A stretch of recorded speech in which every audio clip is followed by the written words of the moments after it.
ចាជំរាបសួរកូនអរគ្នាអរគុណព្រះសម្រាប់ថ្ងៃថ្មីក៏ដូចជាខ្យល់អាហារថ្មីដែលព្រះអង្គបានប្រទានពរដល់យើងសារជាថ្មី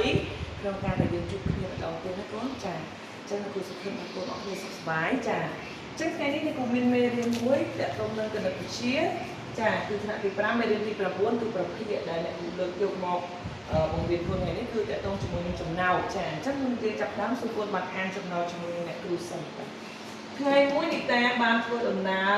សំទោសថ្ងៃមួយនីតាបានធ្វើពិធីខួបកំណើតនាងបានយកនំខួបកំណើតជូនឪពុក2/13ជូនម្ដាយ3/13និងជូនប្អូនស្រី4/13នៃនំខួបកំណើតចឹងសំណួរគេសួរថាតើប្រភេទនៃនំខួបកំណើតដែលនៅសល់ស្មើនឹងប៉ុន្មានចា៎ម្ដងទៀតថ្ងៃមួយនីតាបានធ្វើពិធីខួបកំណើតនាងបានយកនំខួបកំណើតជូនឪពុក2/13ជូនម្ដាយ3/13និងជូនប្អូនស្រី4/13នៃនំខួបកំណើតអញ្ចឹងសំណួរគឺថាតើប្រភេទនៃនំខួបកំណើតដែលនៅសល់ស្មើនឹងប៉ុន្មានចាអញ្ចឹងយើងទៅមើលពីប្រមាណទីនិងរបៀបឆ្លើយរបស់គ្នាចាអញ្ចឹង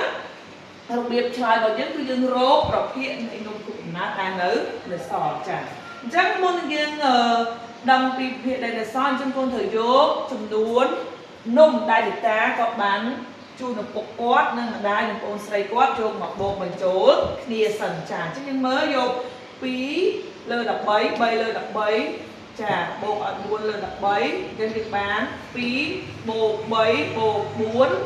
ចាលើ13អញ្ចឹងដើម្បីបូកប្រភេទដែលមានភាពបែងដូចគ្នាយើងត្រូវយកភាគយកបូកនឹងភាគយកអញ្ចឹងគុណមើលតែលើបានហើយខាងក្រោមនេះគឺនៅតែ13ដដែលលេងមែនទេចាអញ្ចឹងគុណមើលយក2 + 3 + 4គឺស្មើនឹងម៉ែស្មើនឹង9/13ចាបន្ទាប់មកយើងត្រូវធ្វើទៀតចាយក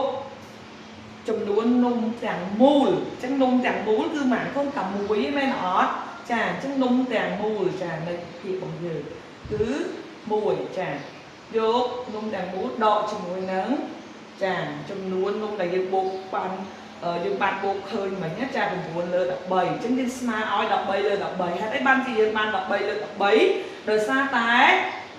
នំយើងទាំងមូលអញ្ចឹងយើងបែងចេញជា13អញ្ចឹងភាគយកក៏13ដូចគ្នាដែរណាកូនចាអញ្ចឹងយក13/13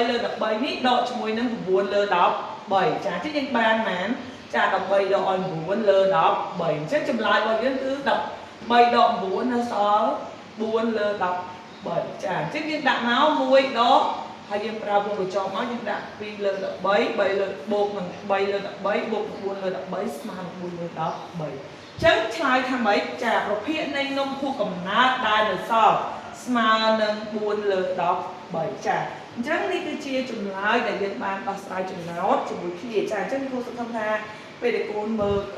មកលើចំណោទនេះហើយកូននឹងអាចយកអនុវត្តបន្ថែមហើយបើមានកន្លែងណាមានចម្ងល់កូនអាចសួរគ្រូនៅពេលដែលយើងជួបគ្នាម្ដងទៀតអរគុណច្រើន